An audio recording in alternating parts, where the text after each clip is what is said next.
Hello everyone. तो आप सभी का स्वागत है हमारी यूट्यूब चैनल में। आज हमारी जो नेक्स्ट वीडियो है उसमें हम अपना नेक्स्ट टॉपिक जो है वो डिस्कस करेंगे। इससे प्रीवियस क्लास जो थी उसमें हमने आपने देखा होगा पूरा स्मॉल इंटेस्टाइन को हमने डिस्कस किया था। उसमें हमने स्मॉल इंटेस्टाइन के पार्ट्स कौन कौन से होते हैं एक बार रिकॉल कर लेते हैं। स्मॉल इंटेस्टाइन के कौन कौन से पार्ट हमने उसमें देखे थे। हमने उसमें डुओडेनम वाला पार्ट देखा था, जेजुनम वाला पार्ट देखा था और इलियम वाला पार्ट देखा था, है ना। इन तीनों पार्ट्स के अलग अलग फंक्शन हमने डिस्कस किए थे। डुओडेनम वाला पार्ट स्टमक के साथ अटैच रहता है, ये हमने देखा था। और उसके बाद स्मॉल इंटेस्टाइन के जो मेजर फंक्शन थे वो हमने देखा थे। हालांकि यहाँ पे हम किसी भी एंजाइम्स का नाम यहाँ पे डिस्कस नहीं कर रहे हैं ना, क्योंकि वो केमिकल डाइजेशन ऑफ फूड में चला जाता है, जो कि एक फिजियोलॉजी का टॉपिक है ना, तो वो हम देखेंगे आगे। उसके अलावा हमने लीवर और बाइल की जो डक्ट थी जिसको हम कॉमन बाइल डक्ट बोल रहे थे, जिसमें कि cystic duct from gall bladder और हेपेटिक डक्ट फ्रॉम लीवर, ये दोनों इंक्लूड थी। ये दोनों मिलकर हमारी कॉमन बाइल डक्ट बना रही थी, जिसके बाद वो खुल रही थी हमारी, ओपन हो रही थी डुओडेनम वाले पार्ट में थ्रू एम्पुला ऑफ वेटर, है ना। ये स्फिंक्टर का नाम है जो उसको रेगुलेट करता है, जिसकी वजह से बाइल उस हमारी डुओडेनम में एंटर करता है। ठीक है, उसी के साथ उसी पॉइंट पे हमने देखा मेन पेनक्रियाटिक डक्ट के थ्रू हमारा पेनक्रियास का सिक्रीशन भी डुओडेनम के अंदर एंटर कर रहा था। उसके अलावा जो डुओडेनम से निकलने वाला जो सिक्रीशन था वो डाइजेशन में हेल्प कर रहा था। तीनों ही जो हमारे सिक्रीशन थे मिलकर डाइजेशन की प्रोसेस को आगे बढ़ाते हैं। कौन कौन?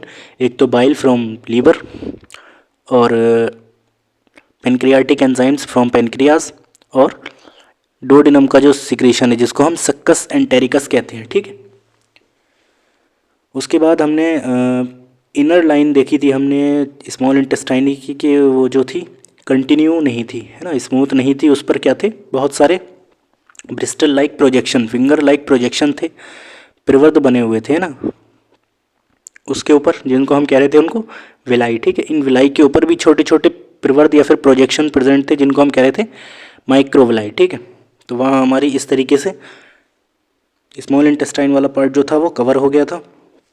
नेक्स्ट जो हमारा पार्ट स्टार्ट हो रहा है दैट इज़ लार्ज इंटेस्टाइन। ठीक है, तो हम यहाँ पर देखेंगे लार्ज इंटेस्टाइन वाला पार्ट। तो लार्ज इंटेस्टाइन में सबसे पहले मैं आपको बता दूं एक बार, लार्ज इंटेस्टाइन स्टार्ट कहाँ से होती है? जहाँ से हमारी स्मॉल इंटेस्टाइन ये ख़त्म हो रही थी उससे अटैच होकर ये जो पार्ट है यहाँ पर अटैच हो जाती है हमारी स्मॉल इंटेस्टाइन का कौन सा वाला पार्ट? जेजुनम वाला पार्ट। ठीक है, तो स्मॉल इंटेस्टाइन का जेजुनम वाला पार्ट जो है वो इससे कनेक्ट रहता है। ये पार्ट है स्मॉल इंटेस्टाइन का सीकम वाला पार्ट। ठीक है, ये देखिए, ये यहाँ पर आइए। ठीक है, ये देखिए, ये इलियम पार्ट है हमारे स्मॉल इंटेस्टाइन का और ये सीकम पार्ट है हमारे लार्ज इंटेस्टाइन का। ये दोनों आपस में कनेक्ट रहती हैं। ठीक है, तो कोई भी क्वेश्चन पूछता है कि स्मॉल इंटेस्टाइन का जेजुनम वाला पार्ट इस लार्ज इंटेस्टाइन के किस पार्ट से कनेक्ट रहता है, तो सीकम वाले पार्ट से कनेक्ट रहता है। ठीक है, तो बाकी स्ट्रक्चर में हटा दे रहा हूँ, लेकिन हटाने की ज़रूरत नहीं है। यहाँ पर हमको क्लियरली लार्ज इंटेस्टाइन विजिबल है, इसलिए हमको कोई भी ऑर्गन जो है उसको हाइड करने की ज़रूरत नहीं है। ठीक है, स्मॉल इंटेस्टाइन कल अच्छे से विजिबल नहीं थी आप लोगों को, मैंने इसलिए सारे ऑर्गन को डिटैच कर दिया था, हाइड कर दिया था। ठीक है, तो आज हम स्टार्ट करेंगे लार्ज इंटेस्टाइन। लार्ज इंटेस्टाइन में याद रखिएगा, लार्ज इंटेस्टाइन को लार्ज किस लिए कहा जाता है ना, उसकी लंबाई तो स्मॉल इंटेस्टाइन से छोटी होती है, लेकिन वो नैरो में जो उसका ल्यूमेन होता है वो स्मॉल इंटेस्टाइन से वाइडर होता है, बड़ा होता है। ठीक है, यानी कि उसके अंदर का जो स्पेस होता है वो स्मॉल इंटेस्टाइन के कंपैरेटिवली बड़ा होता है। ठीक है, तो इसलिए उसको लार्ज इंटेस्टाइन बोला जाता है, जबकि स्मॉल इंटेस्टाइन का जो ल्यूमेन होता है वो छोटा होता है। ठीक है, तो सबसे पहले लार्ज इंटेस्टाइन जो डिवाइड होती है वो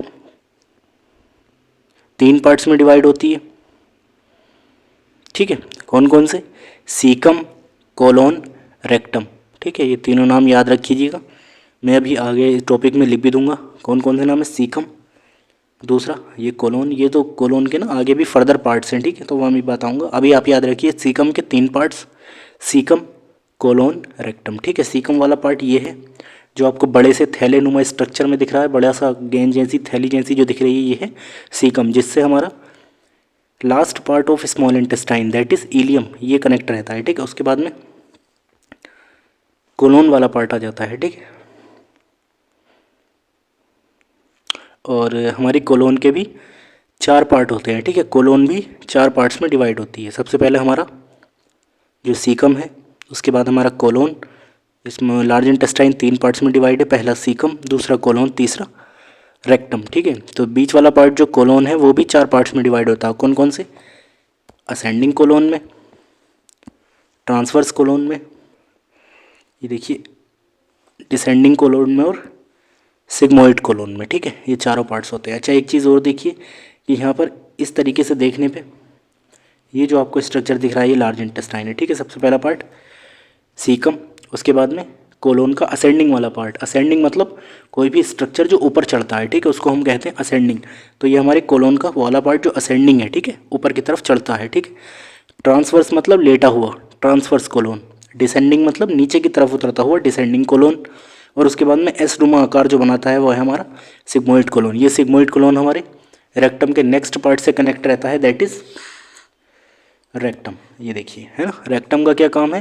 जो हमारा स्टूल या टॉयलेट होता है उसको टेम्परेरी स्टोर करने का काम करता है। जब तक कि हम उसको बाहर नहीं निकाल देते बॉडी से, तब तक वो स्टूल को रिटेन करने का या स्टोर करने का काम करता है, ठीक है। तो सबसे पहले हमने पढ़ा क्या कि इस लार्ज स्मॉल इंटेस्टाइन का इलियम वाला पार्ट जो है वो कनेक्ट रहता है हमारे सीकम से, वो सीकम से खुलता है, ठीक है। अच्छा स्मॉल इंटेस्टाइन कौन से पार्ट से कनेक्ट रहती है? सीकम से, ठीक है। उसके बाद में कौन सा पार्ट आता है? कोलोन। कोलोन के भी कितने पार्ट? 4 पार्ट। कौन कौन से? Ascending colon, transverse colon, descending colon, sigmoid colon, ठीक है। लास्ट में लार्ज इंटेस्टाइन का तीसरा पार्ट डेट इज रेक्टम, ठीक है। वो शायद डिलीट हो गया, हाँ, रेक्टम, ठीक है। अब ये थोड़ी थ्योरीज की देख लेते हैं एक बार।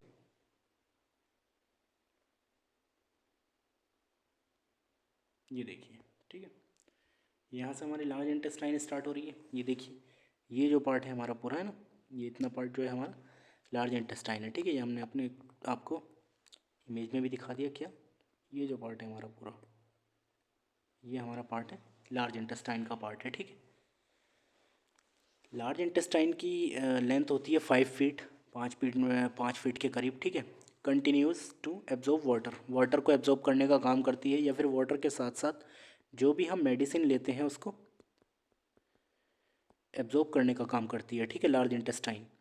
उसके बाद में लार्ज इंटेस्टाइन के बाद जो पार्ट आता है वो है रेक्टम, ठीक है।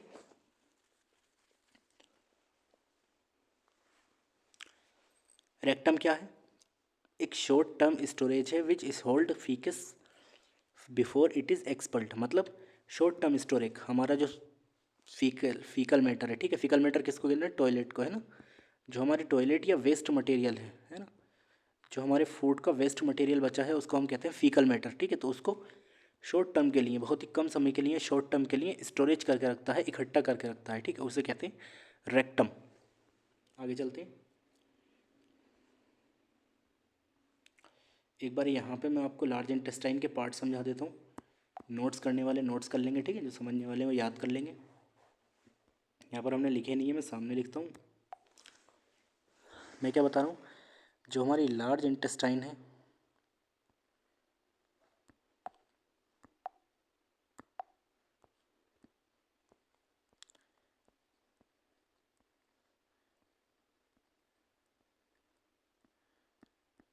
लार्ज इंटेस्टाइन है उसके 3 पार्ट्स हैं। कौन कौन से?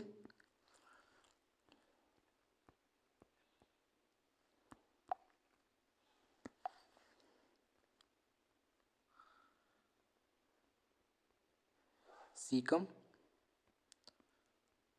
Colon,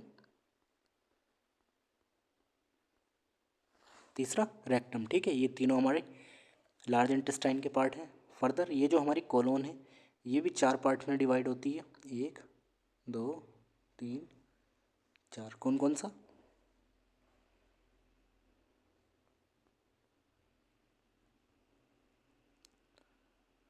ascending colon,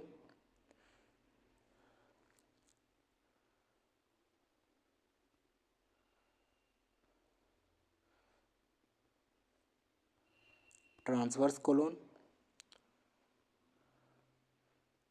third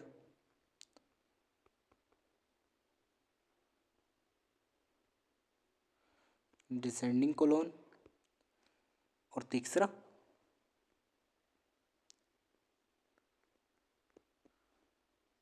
sigmoid colon, है ना।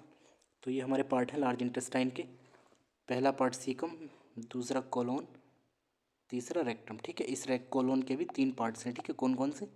पहला असेंडिंग कोलोन, दूसरा ट्रांसवर्स कोलोन, तीसरा डिसेंडिंग कोलोन, चौथा सिग्मोइड कोलोन। ठीक है, इसकी अगर स्पेलिंग आपको समझ में ना आए तो अभी मैं 3D स्ट्रक्चर दिखाऊंगा, वहाँ पे मैं जैसे टिक करता जाऊँगा वहाँ पे दिखना स्टार्ट हो जाएगा कौन से स्ट्रक्चर की बात हो रही है। ठीक है, जैसा हमने पढ़ा, पहला सीकम पार्ट पढ़ा, ये देखिए CECUM सीकम। देन हमारा असेंडिंग कोलोन, देन हमारा ट्रांसवर्स कोलोन, पीछे की तरफ हमारा डिसेंडिंग कोलोन, उसके लास्ट में हमारा सिग्मोइड कोलोन। ठीक है, ये हमारे लार्ज इंटेस्टाइन के कोलोन के पार्ट, और लास्ट में हमारा रेक्टम, है ना। तो हमने स्ट्रक्चर देख लिया, थोड़ा सा हम इसका फंक्शन देख लेते हैं कैसे कैसे होता है। देखिए, लार्ज इंटेस्टाइन के मेन 2 काम होते हैं। पहला एब्जॉर्ब वाटर, वाटर को H2O यानी कि H2O जो है उसको एब्जॉर्ब करने का काम करता है। एब्जॉर्ब के साथ साथ कुछ ड्रग, कभी कभी जो हम मेडिसिन लेते हैं, जो ड्रग लेते हैं, उसको एब्जॉर्ब करने का काम करती है लार्ज इंटेस्टाइन। ठीक है, दूसरा कंसनट्रेट वेस्टेज, वेस्ट को कंट्रोल करता है। ठीक है, जो भी हमारा निकलने वाला वेस्ट है उसको कंसनट्रेट करता है, सॉरी कंसनट्रेट मतलब उसमें H2O से रिसीव, उससे H2O को एब्जॉर्ब करेगा और उसको और ज़्यादा कंसनट्रेट करेगा। ठीक है,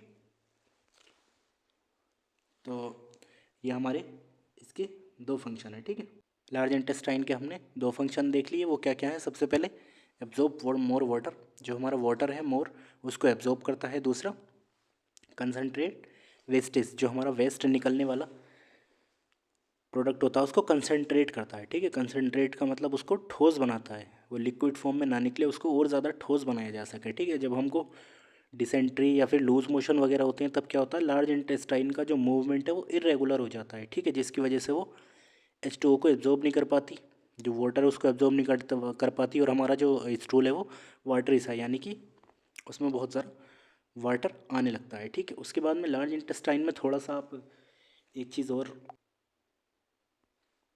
ये डायग्राम एक बार देखिए। ठीक है,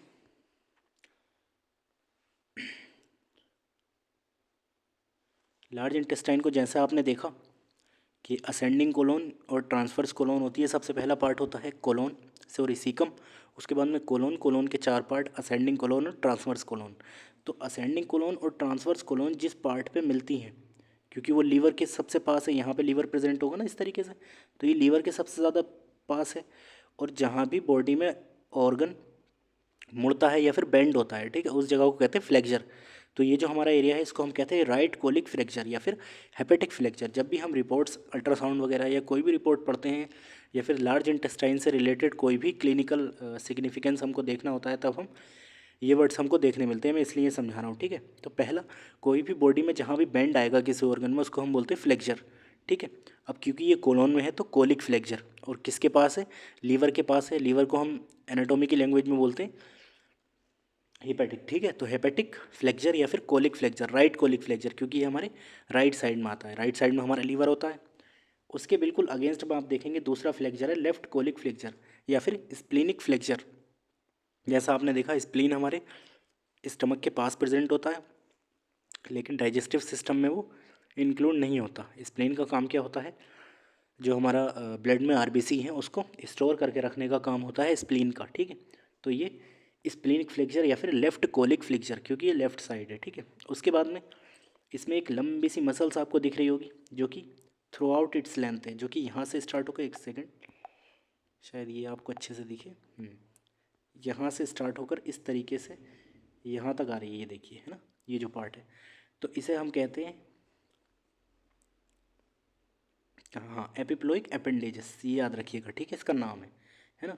दूसरा इसका नाम है टीनिया कोलाई, है ना। टीनिया कोलाई मतलब लंबी सी जो मसल्स है, और उसमें निकले निकले जो ये जो फैट के इस तरीके से फैट है ये, या फिर लिम्फोइड ऑर्गन्स है, इनको लिम्फोइड ऑर्गन्स कहते हैं, ठीक है। लिम्फेटिक टिश्यूज़ है ये एपिप्लोइक अपेंडेजेस होते हैं, ठीक है, लार्ज इंटेस्टाइन के। कुछ नहीं है उसके बाद में, ये सीकम है, इलियोसिकल वोल्व है। इलियोसिकल वोल्व किसको बताया मैंने, जहाँ पर स्मॉल इंटेस्टाइन का जेजुनम वाला पार्ट इलियम के साथ कनेक्ट होता है, उसको हम कहते हैं इलियोसिकल वोल्व, ठीक है, क्योंकि वहाँ पर वोल्व प्रेजेंट होता है, तो ये है इलियोसिकल वोल्व, ठीक है। उसके बाद में असेंडिंग कोलन जानते हैं आप। अच्छा, एक पैकेट जो ये स्मॉल इंटेस्टाइन, क्योंकि स्मॉल इंटेस्टाइन का स्ट्रक्चर कुछ इस तरीके से है ना, तो ये जो इसमें ये पैकेट बने हुए हैं ना, इनको हम कहते हैं होस्ट्रा, तो इसका नाम याद रखिएगा, होस्ट्रा, ठीक है। सुपेरियर मिजेंट्रिक आर्टरी, जो आर्टरी हमारी लार्ज इंटेस्टाइन को सप्लाई देती है, ठीक है। इसको आप नहीं भी पढ़ेंगे अभी तो कोई दिक्कत नहीं है, जब हम कार्डियोवास्कुलर सिस्टम पढ़ेंगे तो इसको कंप्लीट कर लेंगे, ठीक है। उसके बाद में ट्रांसवर्स कोलोन आ गई हमारी, जो कि लेटी रहती है। देन हमारी डिसेंडिंग कोलोन आ गई, उसके बाद में हमारी सिग्मोइड कोलोन आ गई, ठीक है। और एक चीज़ और याद रखेंगे कि लार्ज इंटेस्टाइन को पकड़ने वाला ये जो कनेक्टिव टिश्यू का पार्ट होता है, ये इसको हम कहते हैं मेजेंट्री, ठीक है, जो इसको पीछे की तरफ पोस्टीरियर एब्डोमिनल वॉल जो होती है हमारी, उसके साथ कनेक्ट करके रखता है, ताकि ये मूव ना कर पाए अपनी जगह से, ठीक है। इसको स्ट्रॉन्ग बनाने के लिए, इसको सपोर्ट प्रोवाइड करने के लिए ये होती है हमारी मेजेंट्री, ठीक है। इसके अलावा इस वाले स्ट्रक्चर पर आप ध्यान दीजिए, मैंने सीकम वाला स्ट्रक्चर आपको पढ़ाया, ठीक है, लेकिन सीकम के साथ साथ एक फिंगर लाइक प्रोजेक्शन निकला हुआ है, इट इज़ कॉल्ड अपेंडिक्स, है ना। आपने सुना होगा, बहुत सारे पेशेंट में पेन होना स्टार्ट हो जाता है, जिसको हम बोलते हैं अपेंडिसाइटिस, है ना।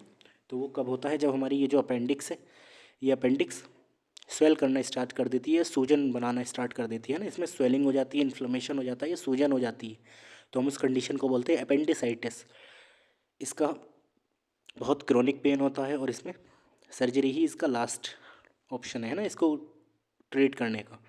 अच्छा, अपेंडिक्स का काम क्या होता है, अपेंडिक्स का काम इन प्रेजेंट टाइम ह्यूमन के अंदर कोई भी अपेंडिक्स का काम नहीं है, लेकिन ऐसा माना जाता है कि प्राचीन काल में, पहले के समय में जब इवोल्यूशन नहीं हुआ तो आदि मानव के टाइम पे, एंशियंट टाइम में, ये वर्मीफॉर्म अपेंडिक्स जो थी सेलुलोज का पचाने का काम करती थी, ठीक है, क्योंकि हम खाने को उबाल कर या पका कर नहीं खाते थे, डायरेक्ट पेड़ पत्ते खाते थे, उनके पत्ते पेड़ों के डायरेक्ट ही हम इंडेस्ट करते थे, खाते थे, ठीक है। तो उसमें सेल्यूलोज होता था, तो वो सेल्यूलोज डाइजेस्ट करने का काम करती थी हमारी वर्मीफॉर्म अपेंडिक्स, या खाली अपेंडिक्स, आप इसको सिर्फ अपेंडिक्स आपको बोल सकते हैं, ठीक है। तो अपेंडिक्स का काम पहले प्रेजेंट था, क्या था, आप याद रखना, सेल्यूलोज डाइजेशन, सेल्यूलोज के डाइजेशन में हेल्प करती है ना। सेल्यूलोज क्या होता है, हमारी जितने भी प्लांट्स होते हैं, प्लांट्स की सेल में पाया जाता है सेल्यूलोज, एनिमल सेल में नहीं पाया जाता, प्लांट सेल में पाया जाता है सेल्यूलोज, ठीक है। उसको डाइजेशन का काम करने का काम करती थी, लेकिन इस टाइम पर कुछ नहीं है, लेकिन इसमें इन्फ्लेमेशन हो जाता है, जिसके बाद बहुत ज़्यादा क्रोनिक पेन स्टार्ट हो जाता है पेशेंट के, और इसको ऑपरेट करना ही इसका लास्ट ट्रीट करने का तरीका है, ठीक है। इसके अलावा हमारी लार्ज इंटेस्टाइन में कुछ नहीं बचा, रेक्टम वाला पार्ट जो है, इसमें हमारा स्टूल टेम्परेरी स्टोर रहता है, जो हमारा फीकल मैटर है, यानी कि जो टॉयलेट के फॉर्म में जो हमारा वेस्ट मटेरियल बचा है फूड का, वो सब इसमें स्टोर रहेगा, ठीक है। जब हमें अर्ज होगी टॉयलेट को पास करने की, तब हम टॉयलेट को पास कर देंगे, ठीक है। और इसकी जो रेक्टम की जो ओपनिंग होती है नीचे की साइड, इसको हम बोलते हैं एनस, है ना। जैसे कि आपने देखी होगी, ये जो ओपनिंग होती है, इसको हम बोलते हैं एनस, है ना, जिसके द्वारा हमारा जो फीकल मैटर है वो बाहर की तरफ निकल जाता है ना। तो ये हमारा इस वीडियो में हमने लार्ज इंटेस्टाइन कंप्लीट कर ली, लार्ज इंटेस्टाइन का बेसिक जो स्ट्रक्चर है वो हमने कंप्लीट कर लिया, बहुत ज़्यादा एडवांस अभी हमने नहीं देखा है। तो नेक्स्ट क्लास में हम, अभी ऑर्गन हमारे फ्री नहीं हुए, अभी नेक्स्ट क्लास में हम एक पूरी क्लास में निपटाएंगे लीवर को। उसके बाद लीवर के साथ साथ हम देखेंगे हमारा ये जो छोटा सा हमारा ऑर्गन है, दैट इज़ गॉल ब्लैडर, इसको देखेंगे। उससे नेक्स्ट क्लास में हम देखेंगे हमारे पेनक्रियाज को, ठीक है। हो सकता है मैं लीवर और पेनक्रियाज एक ही क्लास में कंप्लीट कर दूँ, तो ये दोनों हम जो ऑर्गन हमारे रह गए हैं, ये हम नेक्स्ट क्लास में देखेंगे, ठीक है। तो आशा है आप लोगों को समझ में आ रहा होगा। कमेंट करके आप सब लोग मुझे बता सकते हैं कि मैं क्या इम्प्रूवमेंट और ज़्यादा कर सकता हूँ, जिससे कि आपको अच्छा समझ में आए, ठीक है। कोई भी डाउट या फिर क्वेश्चन अगर आपके मन में आता है, तो आप मुझसे पूछ सकते हैं, ठीक है। व्हाट्सअप नंबर आपको स्क्रीन पे दिख रहा है, इस पर कांटेक्ट करके आप मुझसे कुछ भी पूछ सकते हैं, ठीक है।